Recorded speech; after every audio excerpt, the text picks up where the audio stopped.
दंगा करने की कीमत क्या होगी है।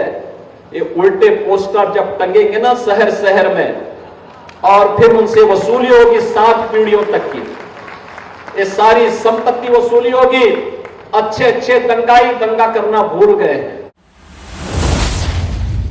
याद करिए 2017 के पहले उत्तर प्रदेश एक बीमारू राज्य हो गया था। ना युवाओं को नौकरी मिलती थी, न रोजगार मिलता था, न कोई निवेश करने के लिए आता था।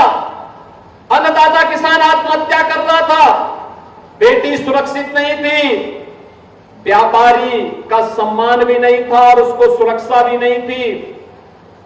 समाज का कोई तबका खुशहाल नहीं था। दंगे होते थे, बड़े बड़े दंगे होते थे, महीनों महीनों तक दंगे चलते थे।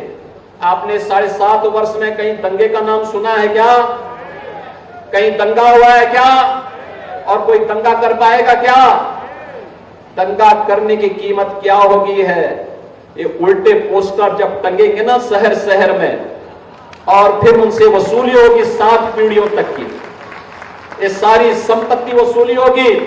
अच्छे अच्छे दंगाई दंगा करना भूल गए हैं।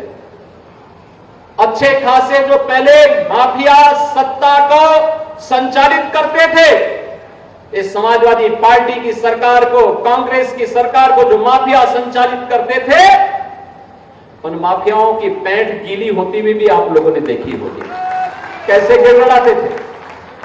बहनों और भाइयों, ये माफिया समाज का कोड है, कोड। जब तक आप इसको निकाल बाहर नहीं करेंगे, तब तक वर्तमान और भविष्य ये लोग लगातार आपका खराब करते रहेंगे। और इसलिए लड़ने का एक जज्बा, जैसे सरकार लड़ रही है, ऐसे ही हम सबको लड़ना होगा। जब मैं लखनऊ में नियुक्ति पत्र दे रहा था, उसमें कौशाम्बी के भी नौजवान थे, फतेहपुर के भी थे, सोनभद्र के भी थे, मिर्जापुर के भी थे, चित्रकूट के भी थे, चंदौली के भी थे, भदोही के भी थे, बिजनौर के भी थे, सहारनपुर के भी थे, ललितपुर के भी थे और महोबा के भी थे। हर कोने से आज युवा भर्ती हो रहा है, उसको नौकरी मिल रही है। और पहले तो चाचा भतीजे के द्वारा कैसी लूट मचाई जाती थी कि जाकर के वसूली करते थे, एरिया बांट दिए जाते थे।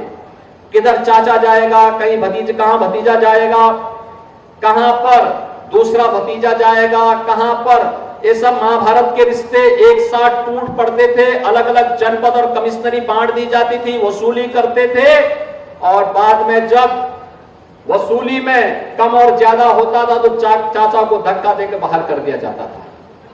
बहनों और भाइयों, अब ऐसा नहीं होगा। यूपी में अब कोई वसूली नहीं कर सकता है। यूपी के युवाओं के भविष्य के साथ कोई खिलवाड़ नहीं कर सकता है।